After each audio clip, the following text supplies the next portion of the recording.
today we're going to talk a little bit more about Christmas. We're going to talk about some of our traditions. We're going to talk about some of the toys and things that we liked as kids, and then we're going to talk about some of the best-selling gifts of all time. Nice walk down memory lane. We hope you guys enjoy, and Merry Christmas. Merry Christmas.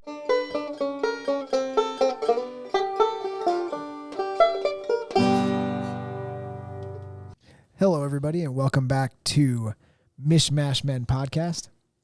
Today, you're here with me, Dustin Labar, and to my left, my, I was going to say elf, because I was going to do Christmas, but that seems like you're playing second fiddle. I was going to say my elf to my Santa, but... I'm a little big. Yeah, you are a little big. Well, it depends. I mean, I haven't seen one in person. So That's true. What if Santa's really tall? Maybe it's elves like in Lord of the Rings. Yeah, it could be that. Yeah. Or Buddy the Elf. Yeah, maybe. Do I resemble one of the elves in Lord of the Rings? Not that I can remember. Yeah, me neither. Aragon sounds like a name that somebody with your mustache would have, though. He should, yeah. Okay. And Adam Mauser. Oh, how do you do? So I think the elf. The elf. Adam Mauser, the elf. Last week we talked a little bit of Christmas, and I said that we were going to do another Christmas episode. So and here we are. We're going to do it. Yeah. I have a little information on. I thought it would be fun to go over some toys. Oh yeah. But I thought we'd kick it off with talking about just some general Christmas stuff. So we talked some movies and some decorating last week. Do you have any typical Christmas traditions in the Mauser household and it could be, some people do different things. It doesn't have to be on Christmas Day, but things that you're never going to miss, like Christmas Eve, day before Christmas Eve, anything like that. So we do kind of, sort of. So we do the kids are big in opening gifts on Christmas Day, and sometimes we'll Jennifer and I will want to have them open up a present the night before. Yeah. But they're, they reject that a lot of times. The kids don't want to open a present. Yes, they want to wait till Christmas morning. Wow, I think I'm surprised by that. Yeah. I would think most kids would be like, I can't wait, I want to open one now. Right. Yeah, okay. Okay, so you would try to get them to open a present on Christmas Eve. Right, try to coax them into it. Which often they would reject. So if they rejected, would you cancel Christmas? Absolutely. Yeah, all the presents are gone now. Yeah, we're just going to eat Brussels sprouts, boiled. Boiled turkey is what's for dinner. Yeah. So you guys open, so I know everybody's different. You open presents Christmas morning. Yeah, Christmas morning. Occasionally we've insisted on the night before. Yeah. Because there was a bit of a theme, like the PlayStation 4 that we got them. It was a family gift, so I did it was kind of neat. I did kind of a hunt for it, and there was a clue. The initial clue was in this. I found this envelope at work, and it just said it just said important papers. It was an envelope that said important papers. Yeah. I was like, well, perfect. So I typed out a clue, and that clue, once they solved that riddle, it would lead them to the next clue, and they find a piece of paper, and the next one, and the next one. And then we had the PlayStation 4 like in the trunk of a car. Oh, and did you do that Christmas Eve? That was Christmas Eve. So you gave them a PlayStation 4 Christmas Eve? Yeah. And were they pumped about that? Oh, yeah. Yeah, I was going to say, because you get to play that night. Oh, yeah. I was excited. Yeah, you were like, we have to open these presents. Yeah. So you have multiple children in different age ranges. Yeah. So you still get like the joy of Christmas even right now, right? Oh, yeah. Like the wonderment of like being a young child at Christmas. Mm-hmm. Are all your kids coming home? Will be around Christmas? So Jessica on down. 6 of the 7 will be there. Okay. Well, Abby is the last one that'll come home, and she'll come, or she got home on the 16th. Okay. That was just this last Saturday. So this past Saturday. Yeah. So, and then 16th. she'll be home throughout the Christmas season. She goes back right before New Year's. Okay. Because she does some stuff at school for her job at school. Okay. So you have, and what's your youngest? How old's your youngest? 11. He'll be 12 in April. So, well, I was going to ask you a question, but Abby, the intern, gets to listen to these. So I was going to ask you a present question, but I'm not going to ask it now. Okay. I don't want to give anything away. I don't want to spoil anything. So when I was younger, we didn't do presents Christmas Eve. We always waited for Christmas, mostly because there was no presents out on Christmas Eve, and then Santa would come. Right. And then there was presents. But my mom would, every Christmas Eve, give us Christmas PJs, and they were wrapped. So you'd go to Christmas Eve Mass, then you'd come home, and you'd be excited about opening your pajamas. so that you can get in your pajamas and you know, that you're kind of getting excited about Christmas Eve. And we did that for, I mean, forever until I moved out of the house. So I'd be like in high school, like in college, and me and my sister would be like, oh, I wonder what's wrapped in these presents on Christmas Eve. My mom would be like, I'm not going to do it anymore if you're going to guess it every year. That's funny. Yeah. So it was really enjoyable. Me and Laura are kind of in the process of making our own traditions. Yeah, that's fun. So we're kind of like figuring out, because Laura's family did things. So this is where you know, when you get married and you have to figure it out. Laura's family did stuff way different than my family. So we just the way they celebrated Christmas. So Laura would be like, oh, we would get up, but we wouldn't open presents right away. And I was like, what are you talking about? We're opening presents immediately. Yeah. Like, this is me as an adult. We don't have Finley yet. I'm just like, when I get up, you're opening presents, I'm opening presents. Right, That's the way things go. But we're kind of figuring things out, you know, with Finley and making our own traditions. I don't think we're ever really going to travel. I think we're just going to stay here, do our own Christmas thing. Yeah. And then, you know, travel independently of the holidays. So, yeah, so that's one of the big ones. Do you have any Christmas Day traditions that aren't involved around presents, just in general? Yeah. Jennifer used to make this monkey bread, kind of a... Monkeys. Yes, out of monkey. Sometimes chimps. The way you said yes, out of monkeys. So, and it's kind of like a cinnamon knotted. I love monkey bread. Yeah, from scratch, like oh my God, fresh flour and all that sort of holy thing. smokes! Okay, it's probably unbelievable. So Jennifer used to do that. Then Jessica, all the girls have had a hand in it, but Jessica has taken on that So she mantle. makes the monkey bread now. She makes the monkey bread. She's all the girls are really good at cooking. Okay. And they have their little specialties and their things that they like to do for Thanksgiving and for Christmas or any of the events. Gotcha. So we were just talking about that last night. Hey, what do we want to have Christmas morning? And I said, well, we're going to do the monkey bread. So Jessica's going to make that. So yeah, we do that. We do the gifts early in the morning. Since my mom and dad, we were in the Army, right? Just moving around, always away from family.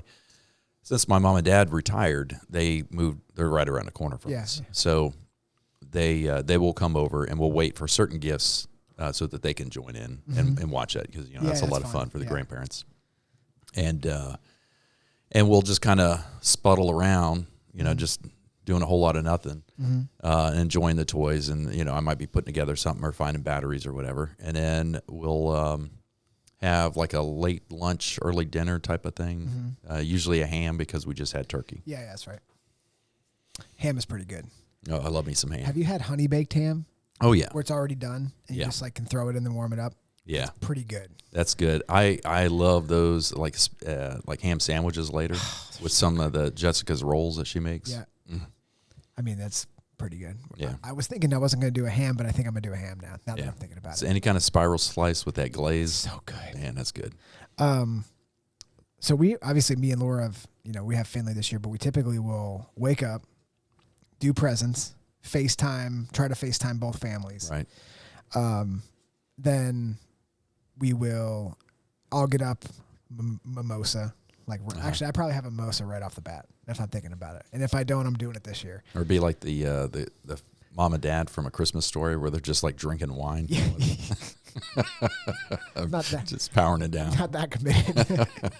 So probably have a mimosa, and then we'll start cooking breakfast. We'll do Laura loves cinnamon rolls, so I don't really love cinnamon rolls, but I'll make cinnamon rolls. I'll make breakfast, and then we'll start cooking whatever we're cooking for lunch, but lunch/dinner. And then we'll just kind of hang out and throw Christmas movies on and hang out and have a good time. Oh yeah, that's fun. I do enjoy that. We did a karaoke machine last year for the gift. I think you told me about that. That was fun. Are you guys gonna play with it this year? Now since everybody's home. The girls break it out every once in a while. They get kind of rambunctious. So it keeps you up? I can sleep through about anything. Yeah. I mean, with my time in the military of you sleep when you get a chance to sleep, and it's 9 o'clock. It's time for... Yeah, even if they're singing Britney Spears, you're going to sleep. I'm just ready to go to bed. Okay, so perfect. That was a good intro. So obviously there's been presents throughout history. And I guess I was going to ask you, was there a present like that you were a kid that you remember specifically, whether you got it or not? Because sometimes you're not interested in the present that's like the hottest present. Maybe you're too old for it or whatever it may be. But is there something from your childhood that you remember that like everybody had asked for this toy? Yeah. That was like super hot. So when I was a really little kid, like big wheels were a big thing. Hot Wheels? Or no, Big Wheels. Big Wheels, gotcha. Yeah. Oh, like the trike? Yeah. Oh, okay. And then that year I got a green machine, and they were like brand new. What's a green machine? Green machine, it's kind of made by the same people. It's got a big wheel in the front. Oh, okay. But instead of, steering it like this, it was 2 levers that actuated through push-pull tubes or push-pull rods. Oh, yeah. The back wheels were just like a single frame. Yeah. And it would rotate based off of that turn. So you could do some wicked spinning. So you got a green machine. I got a green machine. And how old were you? It was before I was 10, so I was probably 8 or 9. Do you remember that feeling when you would get that thing that you wanted? Oh, and yeah. Like so freaking pumped. That and, you get a bunch of other things. But so that was a marquee event. I remember when I got the Bionic Man, the $6 Million Man was a... Steve Austin? Steve Austin. That was a popular show when I was a kid. And I got like a full-size Steve Austin doll with the eye that you can see and his little... You looked through the back of his head, didn't you? Yeah. Yeah. I think I've seen that toy before. And then it's got, you roll up his arm, you see the metal stuff. And then you had, and I got an Evel Knievel. So it's like a motorcycle with Evel Knievel on it. Yeah. And it sits in this launcher. Okay. And then you crank it up. Yeah. And then it releases and it goes and jumps stuff. Jumps and he that was fun. Yeah. You play like you jumped it over stuff and did all. Oh yeah. Oh yeah. How about you? I just lost my train of thought. I was going to ask you something else. Oh, before I get to mine, I should ask this beginning. Was your family like big Christmas family, like for always, like just like love to celebrate Christmas big time, or were they like? I'll classify my mom as a Christmas crazy person. They weren't Christmas crazy people, but we certainly enjoyed Christmas. They enjoyed giving us gifts. Our grandparents enjoyed giving us gifts. So it was a family event. I can tell by the toys that you were describing, like just something that I really wanted, like a green machine or Steve Austin, not Stone Cold Steve Austin, but a slightly, a better version. Yeah, a $6 million. A $6 million version. Let me think I was a little bit too old for it. But Tickle Me Elmo was one that I remember. So like everybody was like, remember people were like fist fighting over it. Oh yeah. Razor scooters in the early 2000s. Yeah. That was like everybody had to have a Razor scooter. And then I grew up in the generation of when gaming systems really started to take off. Mm-hmm. So like, it was PlayStation, like or Nintendo, Super Nintendo, and then it was like PlayStation, N64, like Sega. Oh, yeah, I did have a Sega. But those were the years that they were really getting big. Game Boy, well, I guess Game Boy Color that time of year. So it got easier for those kind of gifts. Got easier to like describe because as technology took off, that's what kids asked for. Like I want this gaming system or this or this or this. But rollerblades one year, which everybody was like, all my friends were playing like roller hockey, so I was like had to have rollerblades. I'm trying to think if there was anything else. Oh. Power Ranger toys. When I used to watch Power Rangers, I had a bajillion Power Ranger toys. Mostly they were all bought around Christmas time, and I saved them forever. My mom might still have them. So I thought I'd go through a list of some of the most famous Christmas toys of all time, maybe jog some memories and have a couple laughs. Before you go, yes, you mentioned gaming system. Yeah. I was probably 12, 13 when I got an Atari, Atari 2600. So that gaming system, some of you might know this that are listening to the podcast. You hooked it up to your CRT TV, and back then we had the big cabinet style TV. Yeah, that was basically a piece of furniture, and then you had a little adapter that screwed into terminals in the back for the antenna. So it's either TV or the gaming system. Yeah, and I think one of the first games I had was Pitfall, which was an awesome game. Pitfall. So it's you're just running from left to right. So you're just looking at it like you're watching a guy run, and he's just running along the scene. It's basically scrolling by. Yeah. And you're trying to collect points and get further along, and you jump over ponds with alligators in them, and you jump over logs and that sort of thing. Did you have Pong? I didn't have Pong, but I had an early version. It was called Breakout. Okay, so the same thing as Pong, kind of. I had a friend when I was younger than 10. The only reason I remember 10 is like where we live, because about when I turned 10, we had moved into a new place, so I had new friends. So Gotcha. He had, so this is pre-10, pre-1980. He had an Atari. It was an early Atari, and I don't even think he had a joystick. I think it was a rotary thing for his Atari. If I remember, this is going back. This is several years ago, decades ago. Several years. It's been a couple of years. So, but he had Pong. Okay. Yeah. Was it sweet? Well, I'm asking. It was impressive. I mean, you're under 10, and it's like the first thing you've ever seen. You're like, it's plugged into my TV. So I can play a game, and I'm watching it on my TV. Yeah. You guys are probably like, what? It doesn't get better than this. It's like when I got parachute pants. Like, oh, I'm never wearing jeans again. My God, this is so much better. So I'm going to go through a couple of these. This one's really interesting because I don't think I ever knew this, but I read it today. In the 1950s, it was Mr. Potato Head. Oh, yeah. But it wasn't. It's just like a real potato, right? It's a real potato that you stick things onto. Yeah. So I've always thought that it was just that Mr. Potato Head was the plastic toy and all the parts went in his butt, like to store them. Yeah. But no, you just kept them and then you stuck them into an actual potato. Yeah. That's what kids were playing with in the 50s. It's like the Pioneer. They were like, let's put some ears on a potato and just give it to these stupid kids to play. He's already got eyes. So. Yeah. They're like, oh my God, it's amazing. They sold, in 1952, it was their breakout year, they sold 1 million units.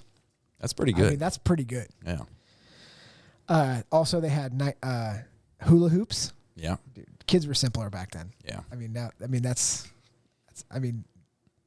Do you ever see anybody doing a hula hoop now? Only on Instagram Reels, and it's usually an older person. That's right. And usually falling down. Yeah. Whoa. They sold 25 million units in the first 4 months of 1958. Wow. That's a lot. Imagine the guy that invented that. The circle. Yeah. Just a hoop. He's like, what if you just have this plastic hoop? Oh yeah. My God, you're a genius. Yeah. Just rotate your hips around. What are people going to do with it? Yeah. What are people going to do with it? I don't know.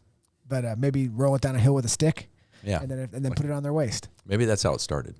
What, rolling down the hill with the stick? Yeah, because you used to have those sticks. Yeah, and you rolled the thing with it, right? And maybe a stick. Yeah. Like the first guy sold a stick. He's like, the new toy, it's the stick. It's also a snake action figure. It's a weapon. It can be so many things. It's a shillelagh. It could be. It could be a shillelagh. Etch-a-Sketch, which I had one of those. Yeah. That was in the 60s when they came out. Those are cool. Yeah, so they sold. Have you ever seen the people that can do like elaborate artwork? It's wild. Like Buddy the Elf. Yeah. Like exactly like that. I'm sure that was legit. He actually did that. Yeah. It's not computer animated. But I have seen people that can do like, and there's a way to like freeze them. So like the guys that do like actual artwork, they take the back off it somehow and then freeze it so you can't shake it and erase it, because obviously it's temperamental. It would be very sad if you shook like the Mona Lisa out of that. That's exactly what I was thinking, the Mona Lisa. Yeah, that's typically what I drew on it. That's but what I was not as talented as other people. It looks like I drew it with my left hand. Yeah. I mean, if I tried to draw a straight line or like a perfectly straight diagonal, it's impossible. You can't do it. I could do it for little segments in it. I just lose it. As soon as you twitch, you're like, erase it. In 1960, they sold 600,000 units, which I think is like pretty good. Easy bake oven, also in the 1960s. Oh yeah, cook them with a light bulb. Yep, warming up stuff with a light bulb. My sister had one of those. Like the original? Yeah. Well, I don't know if it was. It's 1963 was the breakout year, so I'm guessing that's the. But it was just a light bulb. That's it. And it just warmed the stuff up enough to call it an easy bake oven. Well, it was actually batter. It was like batter, right? But that got warm enough to do that? Oh yeah. Oh. There was no egg in there, so. Oh, did it come with its own stuff? Yeah, it have a little packet of stuff. Was it just water? You mixed it with water and put it in there? Yep. Okay. No egg. No egg. I guess they had the leavening agent in there because the egg acts as the leavening agent to add the air. That bulb was hot enough to make it happen. Yeah. They sold 500,000 units in 63. That's a lot. That's a lot. The Nerf football, which I've gotten multiple Nerf footballs over. I love those. Remember last year were you at the Christmas party last year? Were you there? No, I had a barbershop gig, so I missed it. I bought basically a Nerf football because we were going to Chris's shop, and I bought it not as a Secret Santa gift. I was like, this will be fun to throw around with the guys. Yeah. Just in the big shop. I threw it one time and hit all of Chris's paint that he had on his wall. And I was like, maybe we should stop throwing the Nerf ball. But it was fun until then. I'm sure it was. One time. 1972, they sold the annual sales reached a pinnacle in 79. Of 8 million units. That is impressive.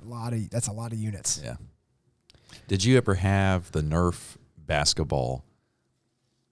It was like a soft foam. You know how the Nerf football has that outer coating on it? Yeah. This was didn't have that rubber coating on the outside. Okay. It was just the Nerf material and a basketball hoop. I had one of those, and I played that. My cousin and I would just go in my room and play that endlessly. You could play some serious one-on-one with that. Yeah. I had one that I put in the back of my bedroom door, and you'd shoot at it, play basketball all the time, because you could dunk. That's right. I would bring the house down with some crazy windmills. For some reason, that didn't translate. I couldn't play regular basketball. I couldn't, even though I could do it in my bedroom, I could not dunk in real life. I could if I went to an elementary school playground. I don't even know if I could do that at this point. I'd probably well, now I could. Myself, yeah. 1970s was the Star Wars action figures. Oh. This was a big deal. Yeah. This was a big deal. They sold in 1978. They sold 40 million units. That sounds about right. That's when things were blowing up because that was the first time I think where they rolled out toys with a movie. In collaboration with the movie. Yeah. Because there had been multiple action figures that caused a movie. I think a lot of people probably don't know that. Right. So like I think Ninja Turtles, like Teenage Mutant Ninja Turtles was a toy first and then a movie. Uh-huh. And that happened with He-Man? I don't know about He-Man. But yeah, so this opened with but these are still crazy. People still get these today. My cousin, who's 6 months older than me, he and we were like thick as thieves. We went, he had all the action figures. I don't think I had any Star Wars action figures. I mean, I like Star Wars, but it wasn't like a thing where I had to have. But he had like the Millennium Falcon. Oh, he had Boba Fett's thing. He had all the stuff. Yeah. And my younger cousin, his sister, who was 6 months younger than me, she had like Barbie stuff, but he had all the Star Wars stuff. And I think my aunt kept it like, oh, geez, forever. And like she kept the boxes and everything. It's probably worth millions. Or a lot. It could be tens of millions of dollars. It could be. I don't know if they still have it. She passed away. Okay. But so I don't know. But if they still have them, whoever's owning them right now, I will give them one crisp dollar bill for the whole collection. That's a fair trade. I'll give them 2 crisp dollar bills if they need to. How about one crisp $2 bill? Actually, I heard that $2 bills are going up in value. And I'm sure they are. And I have one that I've been holding on to for a long time. Man, I had a $2 bill silver certificate. So it's like from the 20s or 30s or something. Yeah. So it actually said silver certificate on it. And I kept that. I got that when I was working at Wendy's. Some guy paid for his lunch with that. So I traded it out. Kept it in my collection. So I was like 16, 17 when I got it. Mm-hmm. And then when we moved to Alabama the first time, so it's 1997, now I'm in the Army. Yeah. The movers, when they packed our stuff, because usually I kind of keep that stuff separate. Sure. And somebody stole it. Like a whole collection of stuff or just the $2 bill? I had some, old dollar bills and wheat pennies and stuff like that. And this leather, like a biker's wallet, but I use it for my paper route. Yeah. Oh, yeah. And the whole wallet was gone. Somebody stole it? Yeah, they stole it. Dang it. If you're listening right now and you stole that $2 bill, shame on you. Yeah, they're probably on meth. Yeah, you're right. They're probably meth heads. They probably spent that $2 bill on meth. Yeah. Yeah. They got $2 worth of meth. It's not very much meth. No. Is what my sources tell me. 1980 was the Rubik's Cube. This is going to blow your mind because it just blew my mind. Between 1980 and 1983, they sold 100 million units. That's impressive. That's a lot of Rubik's Cubes. Yeah. Because really, you could just get one and then give it to your friend and let him try to solve it. Then you both didn't need one. Right. But probably everybody needed one back then. Or when you disassemble it so many times to put it back together correctly. Like, that's how I would solve it. Yeah, just take it apart. Yeah. Turn it. Put it back together. Like, oh, I did it. Yeah. Record time. But after a while, those parts wear out. Yeah. You're like, your Rubik's Cube keeps falling apart. You're like, don't worry about it. It's not for any reason. It's just a faulty one. 1980 was the Cabbage Patch Kids. My sister had these Cabbage Patch Kids. I remember them vividly. But remember Garbage Pail Kids? Yeah. Those were so much better. I wish we still had some of those cards. Here's 1990s Tickle Me Elmo. In 96, they sold 1.2 million units. Man. And I think that, I mean, it went for multiple years, I think. Yeah. I think Tickle Me Elmo was a big thing. This is one that I was waiting to get to. I figured this was going to happen. 1990s Beanie Babies. Oh, yeah. Did you guys jump in the Beanie Baby craze? Jennifer had several of them. That's it. That's the end of my story. Do you remember everybody was like, well, you have to have the tag protector. So you can't buy one without the tag protector. And if you keep that on there and don't ever play with it, it's going to be worth millions of dollars. And then, like, then you came to find out, they're like, they'll never be worth anything. They're just stuffed animals. It doesn't matter if the tag's protected. You should have just played with it. I think there's like one Princess Diana bear that actually is worth anything. And it's like one small run of one color. Yeah. It's like purple that they made. And so like all these people that bought the white Princess Diana bears that were like putting them away in storage, they weren't worth anything. But shocker. But TY did a great promotional to get everybody. I mean, they were like, this is basically like buying gold. Yeah. And everybody's like, oh my God. Because Hallmark used to sell them. Yeah, My that's mom right. used to go to Hallmark and buy Beanie Babies, and we'd have tag protectors on them. They come out with different themed ones all the time. Yep, they would. They sold 100 million Beanie Babies. Oh, I'm sorry. They sold 100 million teeny beanies with McDonald's Happy Meals. I do remember that. Oh, yeah. Oh, I should have said this. They sold 100 million teeny beanies with McDonald's Happy Meal in only 2 weeks. Wow. So that also means that McDonald's sold 100 million Happy Meals. That's impressive. Yeah, and they probably sold more than that, but that's unbelievable. The Razor scooter in the 2000s. Yep. We bought our oldest son one of those. The only downfall was when you tried to do a trick, you'd smash yourself in the shins, and it did hurt. Yeah, that was a heavy duty scooter. People did aggressive skating with it. Like Yeah. they did flips and all that stuff. I never got into that. It pretty much just rode down my driveway. It was neat. It was cool. Now we start getting to some of the game consoles. 2000 was the Wii. Did you guys have a Wii? We do. It was pretty fun. We still have it. You still have it? We do. I gotcha. That was good. You could play remember they promoted like it was the first like super interactive video game really. So like you could do fitness and did you have the thing that you stood on? Wait a minute. Somebody had one of those. My mom had for the dancing. Yeah, she bought a board because you could do the dancing on it, but they bought a board that you stood on and it would track your exercise. And she was like, I'm going to work out with the Wii. I mean, it doesn't work. But if you're doing it, stay with it. Wii Fitness. This is like stuff out of my Minecraft, which is a video game. Oh yeah. Which I don't know what it is still. It's that's a phenomenon. So that's still a big deal. Minecraft. Yeah, I don't know what it is. My kids play it. I have never played it. You're like blocks, right? It's like 8-bit graphics. Yeah. But you build this world and you accumulate resources and your empire expands basically. But it's and there'll be like zombies or animals trying to get you, but it's not. Oh. It's just it's neat, but it's never appealed to me. My son plays it. Some people play it like it's like nonstop. All things Frozen. Oh my goodness, that's like all toys. That's what it's saying.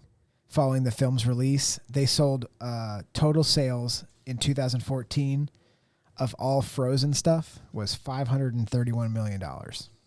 I'm wanting to know what the draw is with Frozen over other similar movies and toys. I don't really know why it was. But it was a phenomenon. Yeah, because it's almost like a Christmas movie. So there's that because it's cold, but it's not really Christmas. But it is considered a Christmas movie, like on Disney.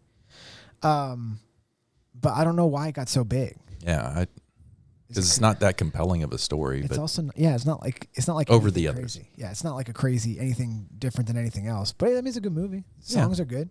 Laura likes it. The cold never bothered me anyway, so it's fine. I like the cold. Do you ever have a pet rock? No. Well, they sold 5 million of them in 6 months. There's some rocks outside.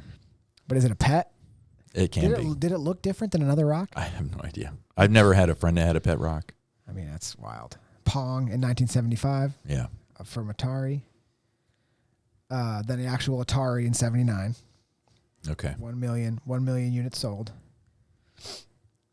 Cabbage Patch Dolls we talked about. Atari was fun.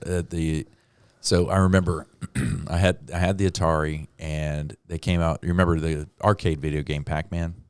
Oh yeah. And then Atari came out with their version of Pac-Man. Oh, I didn't know that. Yeah. So, but it wasn't Pac-Man.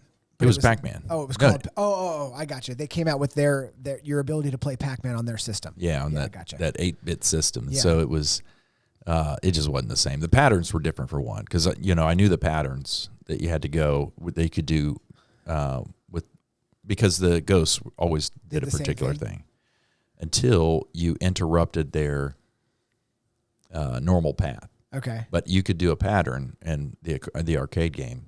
And they'd never get you? No. I don't think I ever knew that. Yeah.